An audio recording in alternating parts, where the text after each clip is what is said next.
everyone. I'm Linda Nickell, and welcome to the Happiness Hour. Every week, photographers meet here to connect, inspire, and create. If you'd like to join us live, you'll find the schedule for upcoming sessions on my website at lindanickell.com. My guests share their photography tips and insight into their creative journeys, and they inspire us to try something different. Tonight's guest is Jack Kearney.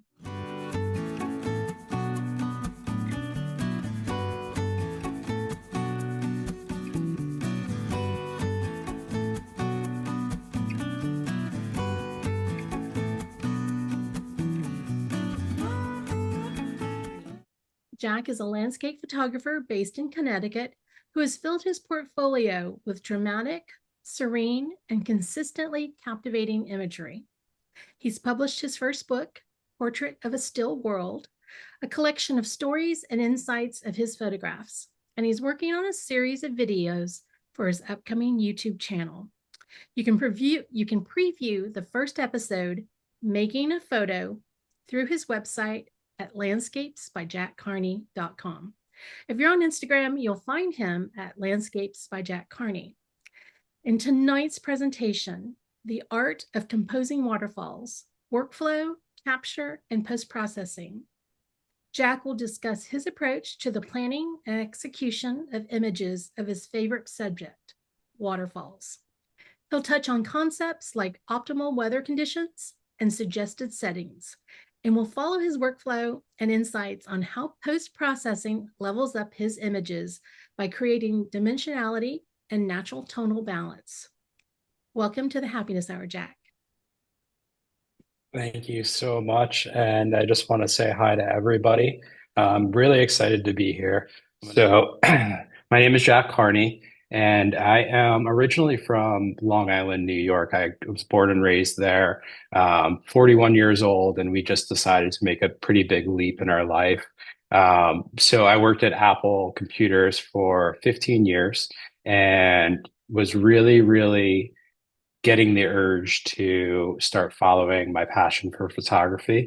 At the same time, my 4-year-old daughter is just about getting ready for school. So my wife and I knew that it was time for us to make a pretty big decision. And we decided that we were going to move up to the beautiful West Cornwall, Connecticut.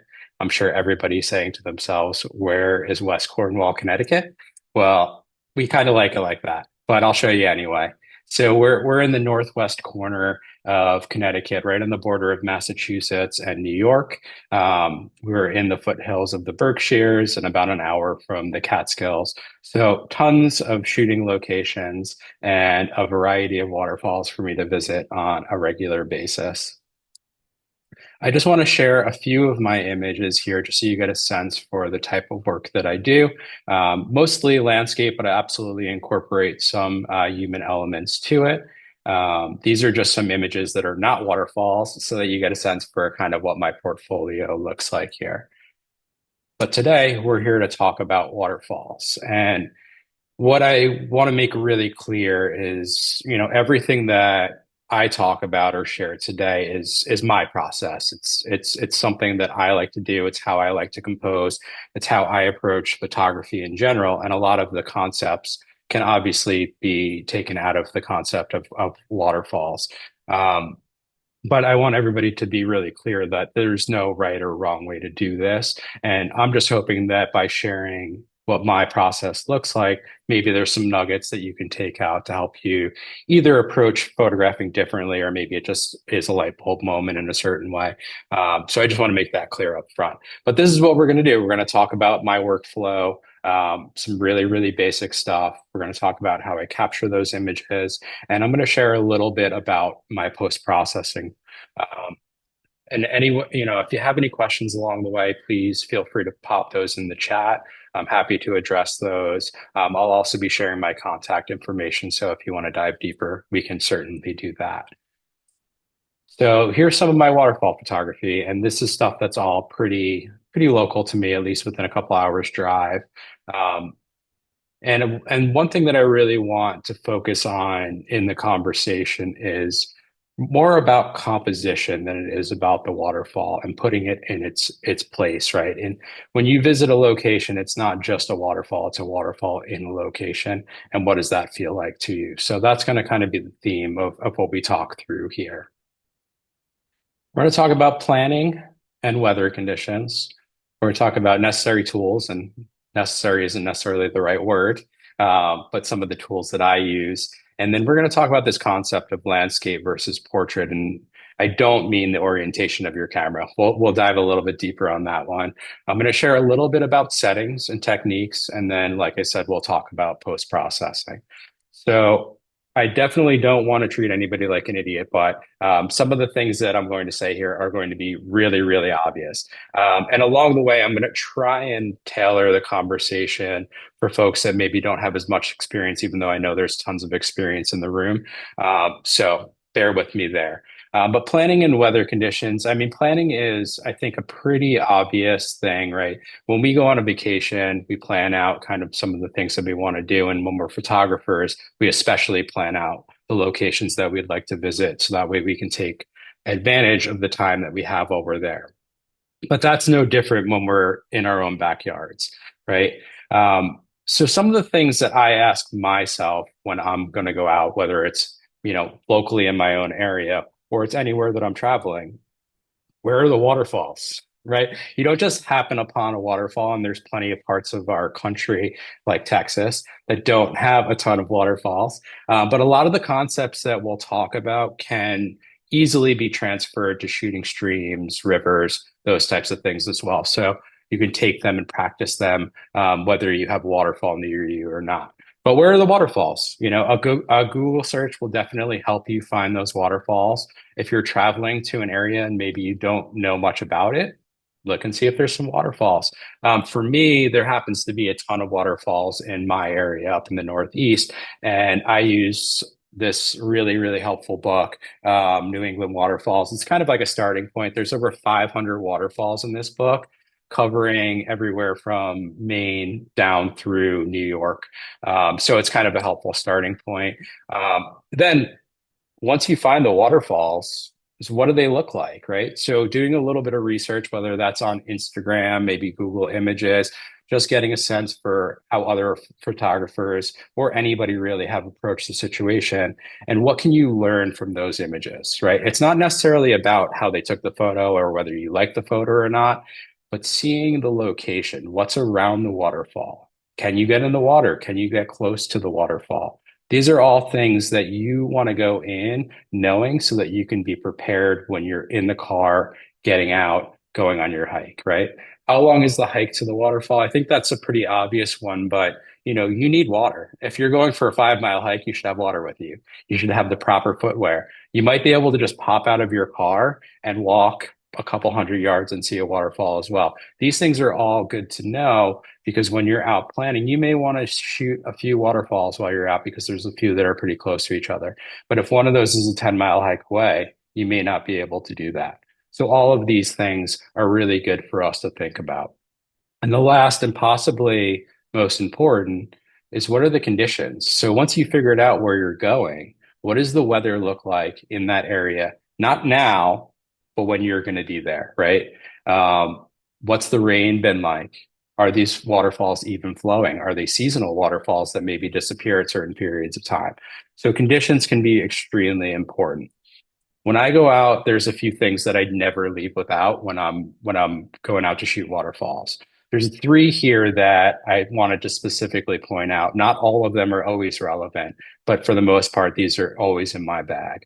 A headlamp, because we're spending a lot of time in the dark, right? If we're shooting blue hour, sunrise, sunset, blue hour after that, maybe even nighttime, we're going to be walking through the woods in the dark potentially, and a headlamp is always helpful, no matter where you are or what you're shooting, right?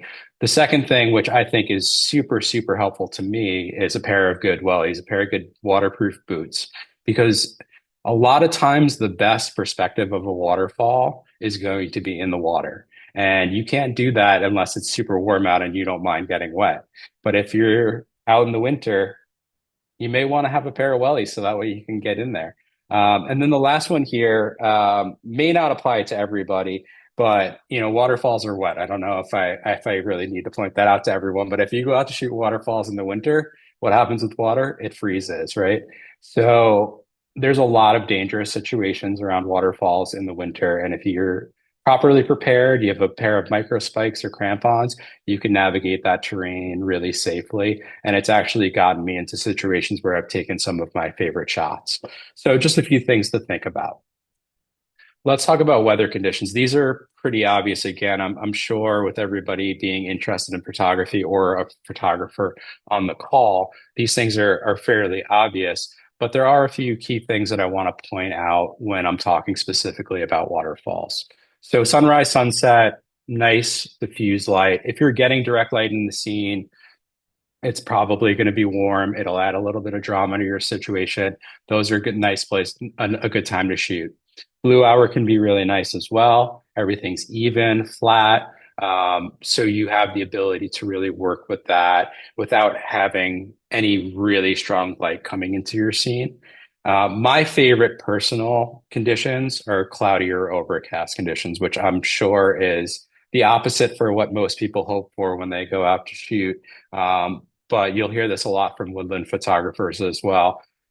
Everybody's been in the forest or in a treed area where there's direct harsh light coming into that scene, and it's going through branches and leaves, and it's creating specular highlights all over the place. So when you go to take a shot that looks really awesome to your eye, those specular highlights can really distract from your composition, which is generally why I say midday or clear blue skies is not the best time to go out and shoot waterfalls. If you get direct light hitting water, it's going to be super bright and your dynamic range will be so wide that it'll be really hard to capture that properly. But on a cloudy and overcast day, you can shoot for hours and not have to worry about that. And then come home with some really nice raw images that post-processing can help elevate if you wanted to add more contrast. And then the last thing that I want to touch on is night photography. When we think about night photography, a lot of us think about astro. We just had the auroras, we have the comets, and folks are pointing their cameras towards the sky, right? But night photography can be really, really amazing. And I think even brought up another level when it's a really beautiful landscape as well as a beautiful sky. A sky alone is great and fantastic to look at, but when you have a really nice photo that's really well composed, like you would in the middle of the day, at night, it can lead to some really, really special and unique shots. This is one of them that I've taken. This photo just happened to be here. I wasn't planning on this one being right after night photography, but this is one where I literally, if I didn't have crampons, there would be no way for me to get down to this waterfall. It's a very steep walk down this gorge, and it was a sheet of ice. But me and my buddy sat here for 3 or 4 hours and exposed probably about 300 photos, all of the same thing because we were just so excited at what we're looking at. So it can lead to some really, really nice stuff. Let's talk about some of the tools. I say necessary tools, but you can be the judge of that. Don't yell at me. I say wide angle lens. That's kind of my style. I generally shoot wide. There are countless amazing photos taken with a telephoto lens of a waterfall, really close, abstract, intimate scenes. I'm sure a mid-range like a 24 to 70 or 70 to 200 could be really, really great as well. But for me, like I spoke about earlier, I'm really trying to capture a place versus just capture the waterfall. So a wide angle lens really allows me to get that wide field of view and bring other things into the scene. So that's always in my bag. And although I shoot with telephoto, I'm pulling this out with waterfalls more often than not. A circular polarizer, I think, is helpful for all kinds of photography. But when you're standing in front of a bunch of water with wet rocks and wet leaves, there's going to be a lot of glare. Even on an overcast day, that ambient light is going to be reflecting back. And using a circular polarizer can really help to minimize that. Sometimes you like that in your photo, so you can kind of judge how much polarization you want to use, but certainly something that I'd carry. A tripod, I think, is very, very important to me for a couple of reasons. But when you talk about waterfalls, people generally, I think there's a pretty big movement towards slow shutter speed photography when you're talking about waterfalls. So this is something that would be really helpful to have with you. The main reason why I like a tripod is, I show up at a scene. If I haven't been there before, I walk around a bunch. I look at what's happening. I pull my camera out of my bag. I find my composition. Then I take my tripod out and it slows me down. It helps me adjust, make small changes to get the composition just the way that I want it. And then, sure, for a long exposure, it's absolutely helpful. Although cameras these days, you can probably handhold. I mean, I've held handheld a pretty sharp shot at a half second with a modern camera, so you can push it pretty far. And then the last piece of equipment here is a neutral density filter. These won't always be necessary, especially if you're out shooting in blue hour or around golden hour, because the light isn't that strong. If you're looking to create a slower shutter speed when the light is stronger, neutral density filters are essentially sunglasses for our camera, and they help us slow that shutter speed down. So that's something that I carry with me as well. Now, let's talk about this concept that I was talking about before around portrait versus landscape. Um, what I see more often than not, and this is generally with folks that aren't photographers, but just hike to a waterfall, and they're so excited that they got there, and they're so excited to see it. They walk up with their phones and they fill the frame with the waterfall, and they take that shot, and that's what they bring back home. And those shots can be really, really nice. But for me, capturing the area, capturing the place, putting that waterfall in its place, and the supporting characters becoming bigger parts of your photo, that's something that I like to do. That's how I tell a story. That's how I create visual flow through my images. So those for me are more landscape photos. Let's dive just a little bit deeper on it. I'm going to share two examples of what I mean. So these are the exact same photo. I just zoomed in on one. But this is what I mean. The one on the left here is more a portrait of a waterfall, straight on shot, zoomed in. It's the whole center of the frame. It probably could be even further in, is what I normally see. But then if you look at the one on the right, you're getting a much bigger story of what this place is all about, right? Yes, the waterfall is getting smaller, but all of those details to me are really important in telling the story. So what is that story? Well, let's talk about the visual flow. Let's talk about the composition here. These big boulders that are on the left-hand side and over on the right are positioned in such a way that they're bringing me into the center of the frame. And that feels really cool. When with the wide angle lens and the perspective distortion, we're getting brought right into the center of the frame where we have water swirling in this circle around these smaller rocks and then leading us into the waterfall. That's a nice visual flow for a viewer to start in the beginning of the frame and end up in the back of the frame. Then we talk about balance. I have these heavy dominant rocks on the left-hand side. So for me, I set the waterfall off to the right a little bit and incorporated that tree that's up in the top right-hand corner to bring weight back, and then leaving us with a balanced image. Here's another example. One on the left, obviously a portrait, straight on shot, could be any waterfall.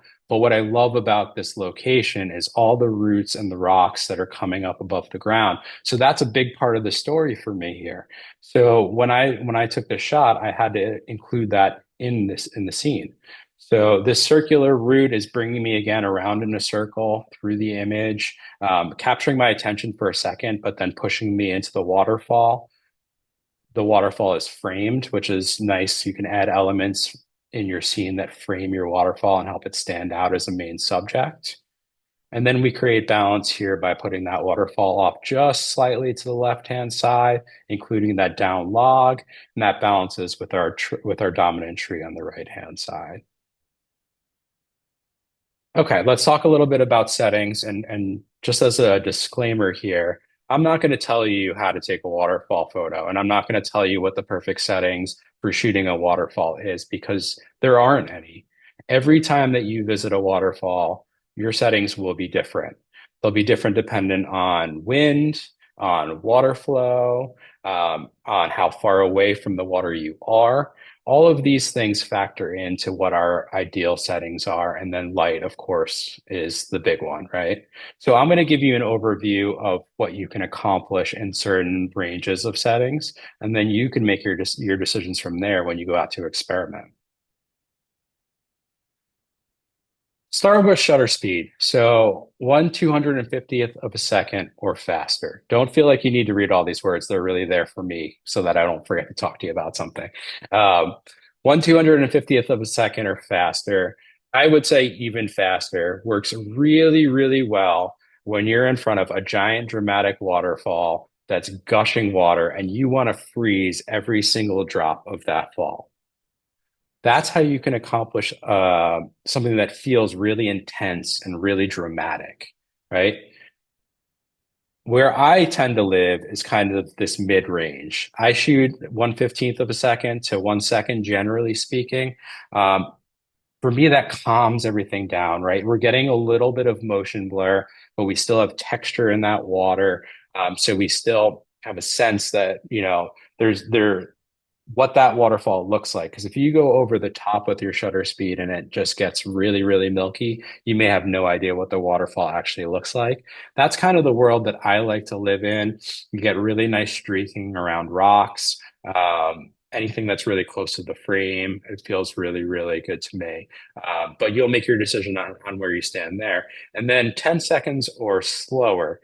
This is a really interesting place to be. Like I said, it'll give you a really, really milky waterfall. So if you have a waterfall that's just shooting over the edge and isn't hitting any rocks on the way down, that may be a nice look for you.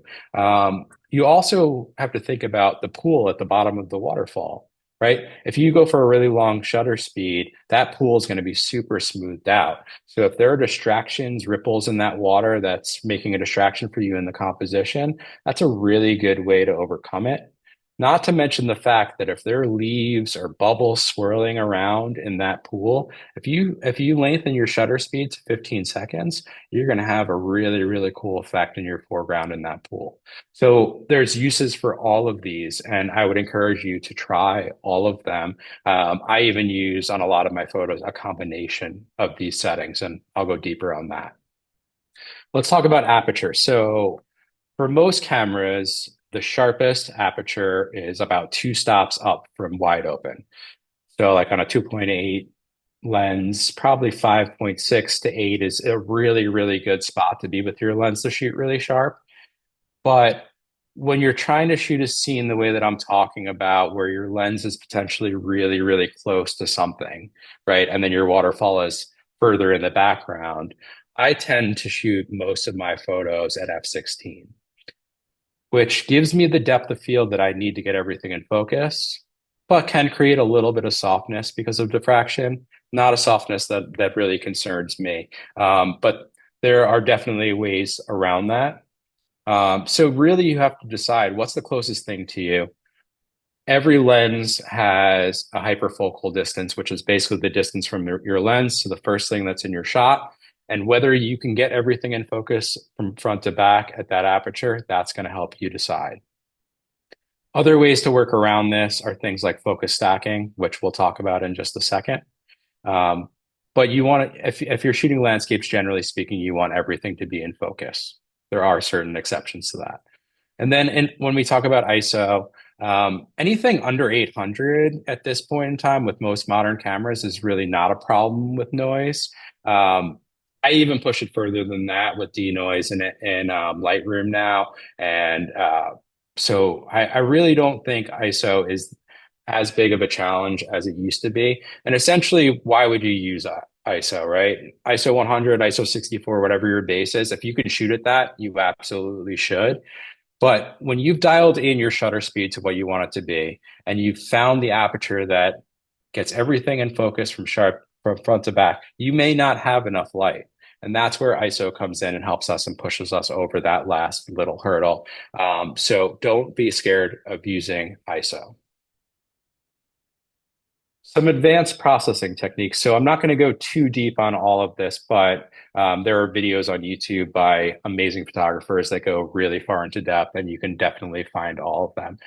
Let's just talk about when we would use it, right? So we just talked about focus stacking, and we talked about the potential to be in a situation where even at f16 or f22, you're not getting everything from front to back in focus. So in this situation, what we can do is we can actually drop our aperture down to our sharper aperture like f8, and we can shoot multiple images focusing on different spots through the image, starting with the thing closest all the way back to infinity.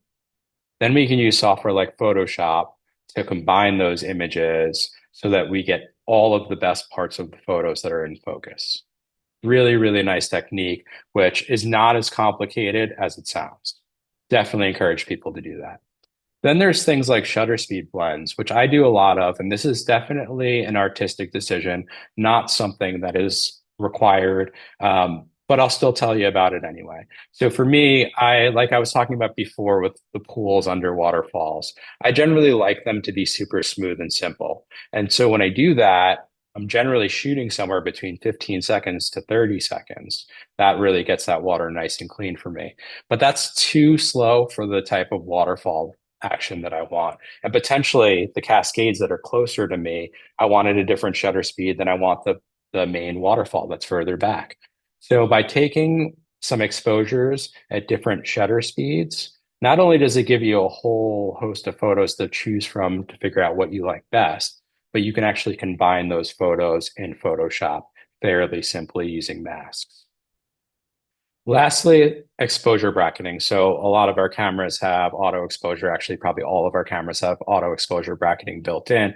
When would you need to use this? Well, if you're looking at your histogram and you see that your blacks are completely black and bogged down and your highlights are completely blown out, you can't capture the full dynamic range of that image in one shot.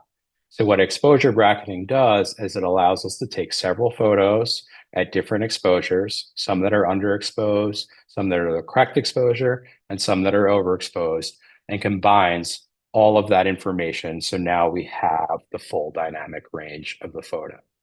So these are some things that absolutely can help if you're out shooting in midday sun or you have direct light on your waterfall and you really want to make that photo work. Exposure bracketing can be super, super helpful. Okay, since we're here anyway and we're talking about advanced techniques, let's talk a little bit about my post-processing.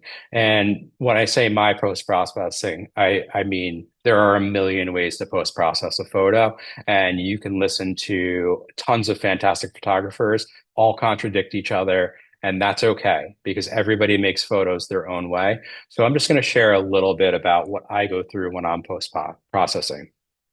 For every photo I take, there are four things that I think about. They're not always the same because every photo is different, but I will always go through these four steps. Number one is balancing dynamic range. When you look at a raw photo, they're generally flat, they're generally underexposed. So we need to get our photos into a place where we can begin to start working on them. That may mean lifting up our shadows or our exposure. It may be recovering some highlights. But what we want to do is get our photo to a place where the image is balanced and nothing feels out of place. Then what I like to do is create depth in my image. When we look at an image, it's 2D. When we see it with our eyes, it's 3D. So how can we bring an image more into that 3D space? Well, we can definitely do that by using contrast. We use contrast either in the front or we eliminate it in the back. We create a sense of depth in our image. And then what I'll do after that is I'll go into Photoshop and I'll clean up my scene. This is definitely a personal preference, not a necessary step, but I'll clean up down branches that are distracting from my composition. I'll take out a sign if there's a sign in it. Someone's foot happens to be in it. We're not always alone in nature as much as we'd love to be. That's where I'll spend my time cleaning up the scene just to really focus the composition. For me, my personal line is I don't want to change the image. I don't want to remove the waterfall and put a nicer waterfall in there. That's not what I like to do, but I absolutely want you to look at the subject and I want you to flow through my image. So if I feel like something small is distracting from that, I'll spend time doing that. And then the last place that I spend my time is color and temperature. The reason why that's last is because I spend a lot of time working with contrast. And the more that you work with contrast, the more that you're affecting colors. So I find that if you do that in the beginning of the process and then you start making all these contrast changes, you end up with a photo that you have to go back and refocus on the color anyway. So for me, it's something that I do towards the end. The first two here, balancing dynamic range and creating depth, are the things that I want to focus on. So we're gonna look at two examples here, and we're gonna go through that process together, just so you can see what I mean. So in this slide, you have a version of a raw image, and you have my edited image. I've included the histogram on the left-hand side here, and my settings and focal length. So when we look at the histogram, we can see that the image is definitely underexposed, right? I am clipping my blacks a little bit, and I did have a little bit of room on my highlights end, so I could have probably exposed a little further that way. One thing that I'll definitely caution about is when you're shooting waterfalls, water that's moving that fast, like rapids, is extremely bright, and you're generally shooting around really dark shadows. So you want to be very careful when you're exposing the highlights here to ensure that you're keeping all the texture in your waterfall and not blowing it out. With modern day cameras, we can recover shadows fairly easily, and highlights, once they're clipped, you're pretty much done, right? So let's look at what I did here. This is a pretty minor edit as far as I'm concerned. And that's what I try and do. I wanna get to a place where my image looks like what I remember seeing, right? So the first step here, balancing dynamic range, I did almost nothing to this photo.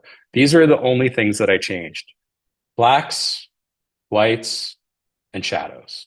Those are the only things that I changed from an exposure perspective in this first set of process here. I lifted my shadows fairly significant because I could definitely see into the shadows when I was there. I still want them to be shadows, but I absolutely want there to be more detail. Then I pushed my whites just a little bit to get my histogram all the way to the right and get the most out of those waterfalls. And then I lifted my blacks as well, because that's what helped me get that out of clipping.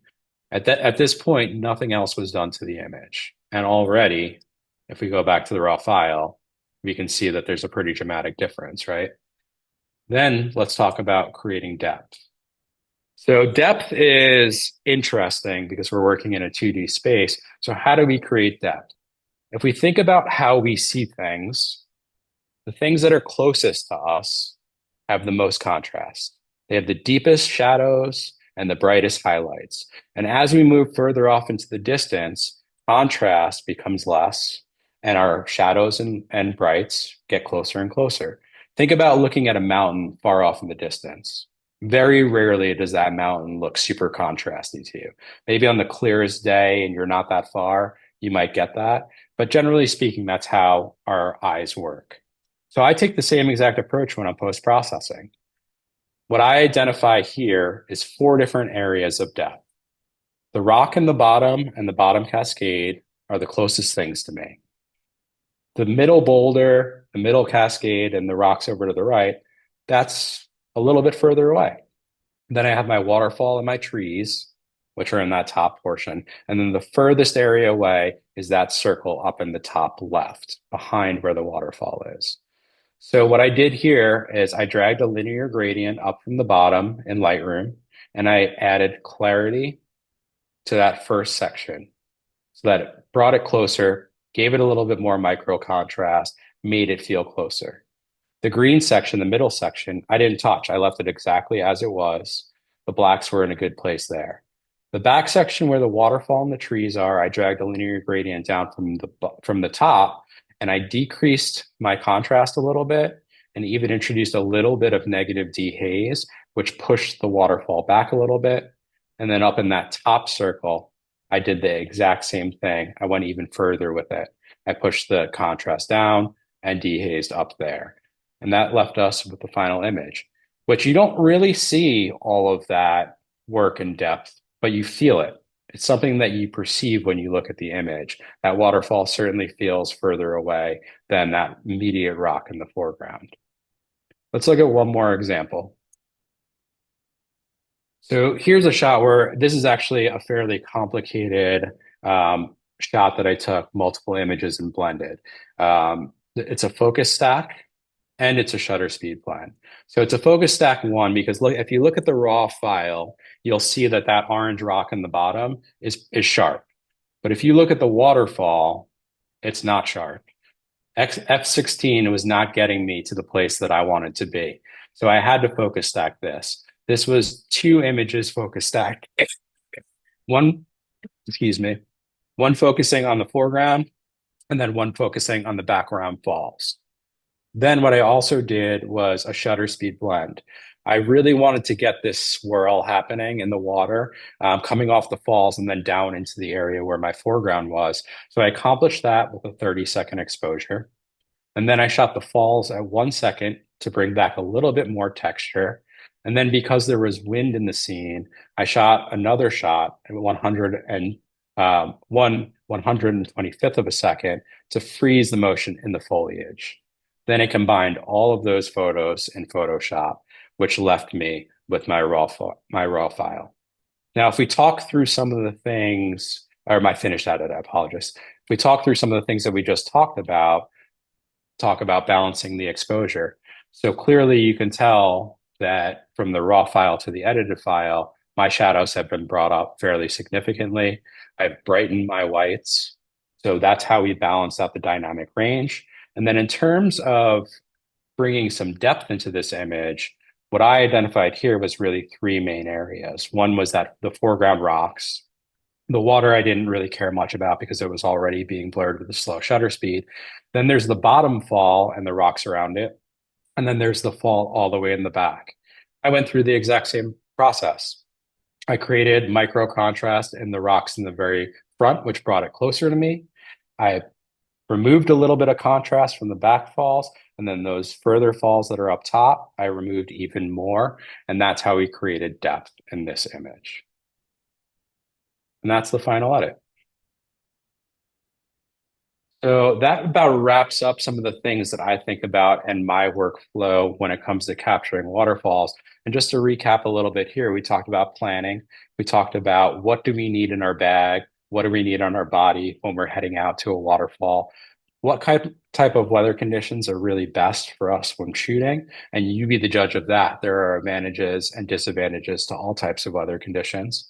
What are some of the tools that are helpful to us for capturing those waterfalls?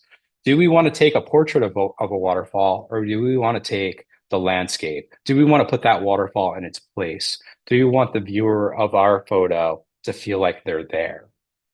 We talked about some of the settings and techniques that can help us accomplish taking a great photo, even one that may be a little bit artistic and brought into our own hands and our own style. And then we walked through some of the first initial steps of post-processing that get our photo to a place where we're ready to show the world. Here's my contact information. So if anybody has any questions, wants to check me out, feel free to email me about anything. Happy to take questions. Like Linda said, I'm going to be starting a YouTube channel, which I'll be announcing over time, probably in December, through my Instagram page. But I also offer one-on-one workshops, whether that's out in the field in my local area here or post-processing workshops through Zoom. I'm happy to do that as well. So reach out to me. If you like any of the photos here, check out my gallery. If you like any of those, reach out to me. I have prints, frames, all that kind of stuff available. Thank you so much for bearing with me. I know that some of that was a little bit nitty gritty, and I hope that it was helpful to you. And at this point, I'll turn it back over to Linda and open it up for questions. Jack, the photos that you shared were absolutely beautiful. But I knew that they would be because I went through your website quite a bit. I kind of did that. I drilled down and I'm looking for stuff. And guys, I want to encourage you. He was talking specifically to waterfalls tonight, but go look. There's a few people in here that are starting in landscape.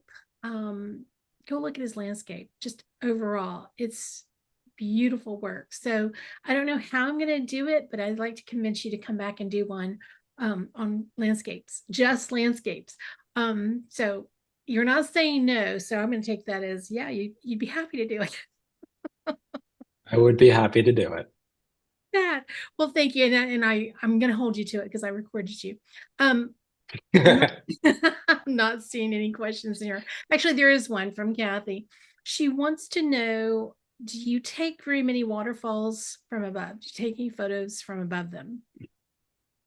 I generally don't, and I'm not saying that you can't find a good waterfall photo from above. I've seen plenty of them, but something about the perspective from above removes some of the drama and impact from the waterfall. Um, it really depends. Like if you're talking about above behind the waterfall, which you can generally get up there, I don't love that perspective. If you're talking about just an elevated view down on a waterfall looking directly at it, those can be pretty cool. Those can be pretty cool, but it's almost a different style, right? It's those I would probably shoot more like the portrait style that I was talking about, and less so the with a wide angle lens. Like you wouldn't have the same type of foreground to work with.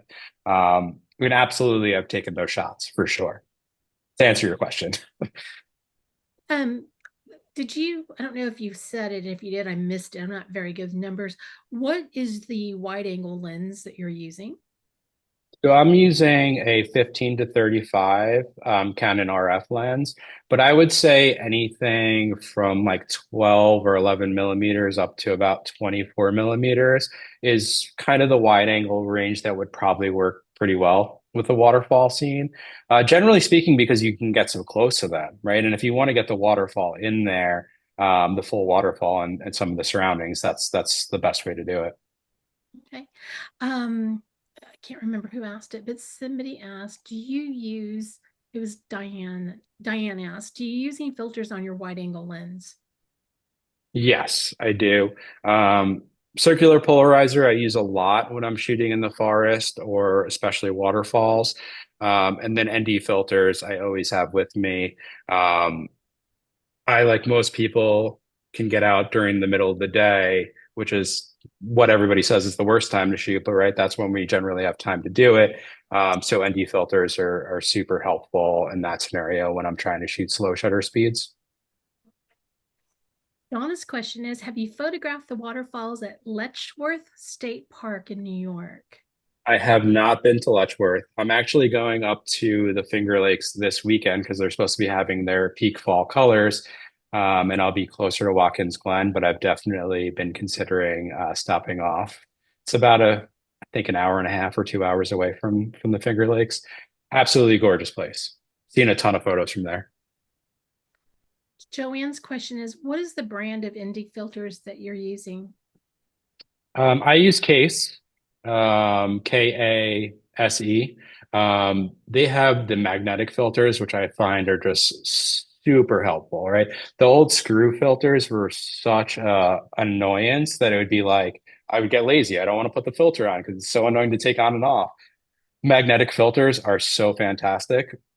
There's a couple other brands that came out with them since then.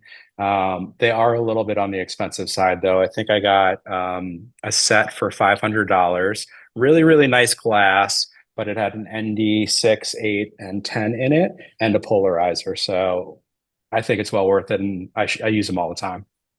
Okay. All right. I think that I've captured, scroll through here. I don't think I missed any questions, but somebody has a recommendation. So it's from Karen Marks. She says she loves the subject of water and she highly recommends the book, The Blue Mind. Your Brain in, on, or near water by Dr. Wallace J. Nichols. So there's a little tip for me for you from one of us. All right. That's awesome. Thank you. Jack, thanks so much for doing this. What I really liked about your presentation, it was just comprehensive. You hit the basics and then you supported that with these great photos that were really, I wish we had more waterfall. I wish we had any waterfalls in Texas. I know there's a few. I just there aren't. They're not close to me, and they're not running, and they're nothing like um, the smallest waterfall that you have in your collection is still going to be larger than anything that we have here in Texas. So Um, Yeah, but you got cypress trees and swamps and beautiful fall color. we do. And they come along with very large mosquitoes. So there's that. True, true, So, true, true. all right, let me go ahead and close out this session. Thanks, Jack, and I'm thrilled that I can talk you into coming back. All right, next week, Bridget Piernick Yoder joins us with her presentation, The Meaning of Place. Until next time, go out and create something beautiful, and hope that we see you again soon.